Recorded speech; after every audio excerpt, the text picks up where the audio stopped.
Assalamualaikum warahmatullahi wabarakatuh.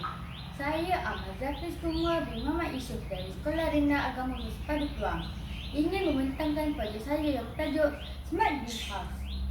Projek ini merupakan projek kedua saya, lanjutan daripada projek pertama saya yang bertajuk Smart Drip Water Irrigation System. Projek pertama saya ini telah berjaya memenangi anugerah emas dan tempat ketiga dalam pertandingan MIRC 2020 peringkat negeri Johor. Projek Smart Greenhouse ini tercetus daripada masalah yang dihadapi oleh kebanyakan mereka yang minat berkebun. Tetapi menghadapi masalah kekangan masa untuk menyiram atau menjaga pokok-pokok tanaman mereka. Begitu juga bagi mereka yang terpaksa meninggalkan rumah untuk bercuti atau bekerja di luar daerah. Maka projek ini dicipta untuk membantu menyelesaikan masalah yang dihadapi oleh mereka. Projek ini dibina atas konsep 3R, iaitu Reduce, Reuse dan Recycle bagi mengurangkan kadar pencemaran alam. Projek ini dibina dengan menggunakan 80% daripada bahan-bahan kita semula. Selain daripada itu, saya juga telah menggunakan telefon pintar yang tidak digunakan untuk dimasukkan ke dalam projek inovasi ini. Kawan-kawan tahu tak, sebenarnya di dalam telefon pintar ini terdapat banyak sensor yang boleh kita gunakan untuk menghasilkan suatu projek inovasi. Antara sensor yang ada ialah acceleration, gyroscope, magnetic field, mikrofon dan GPS.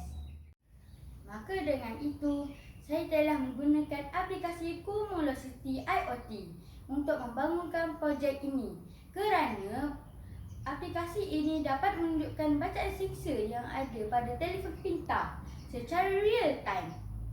Bukan itu saja, saya juga turut menggunakan aplikasi Blink untuk mengawal pam air secara jarak jauh hanya dengan menggunakan capaian internet. Bagi membekalkan tenaga elektrik untuk projek ini, saya telah menggunakan sistem solar untuk menjana kuasa elektrik. Terdapat 3 fasa dalam penghasilan projek Smart Greenhouse ini. Fasa pertama iaitu aplikasi kaedah Cumulocity IoT Sensor. Kaedah ini digunakan sebagai sensor untuk mengetahui kadar kandungan air di dalam bekas hidroponik. Langkah pertama, memuat turun aplikasi Cumulocity IoT di telefon pintar.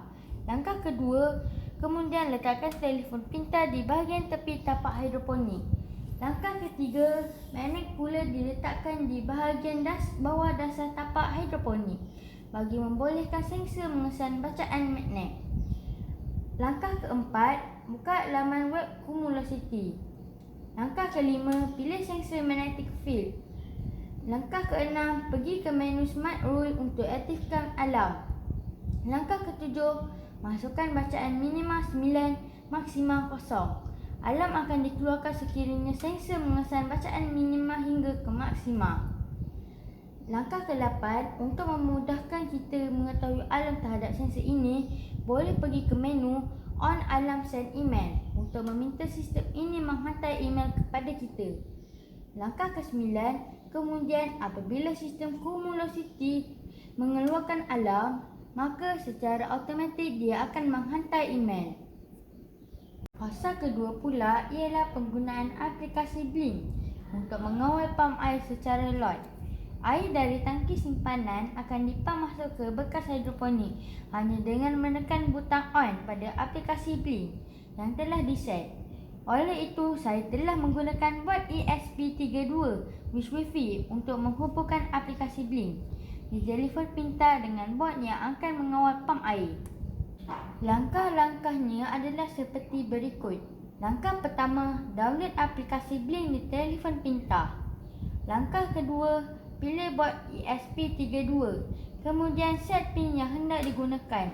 Langkah ketiga, pilih butang on-off untuk onkan pam air.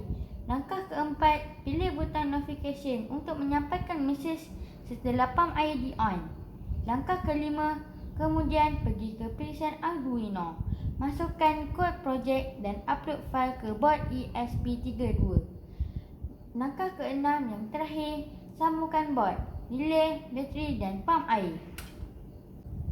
Fasa ketiga pula ialah aplikasi semua komponen elektronik ini kepada projek hidroponik.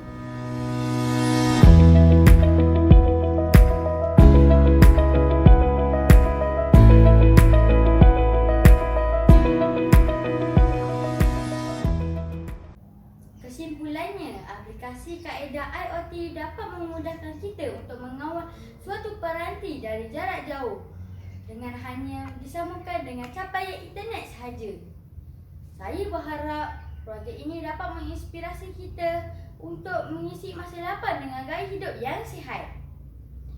Di samping dapat mewujudkan golongan petani moden. Secara tidak langsung, kita juga dapat mengurangkan kadar pencemaran alam. Sekian, terima kasih. Wabillahi taufiq wal hidayah. Assalamualaikum warahmatullahi wabarakatuh.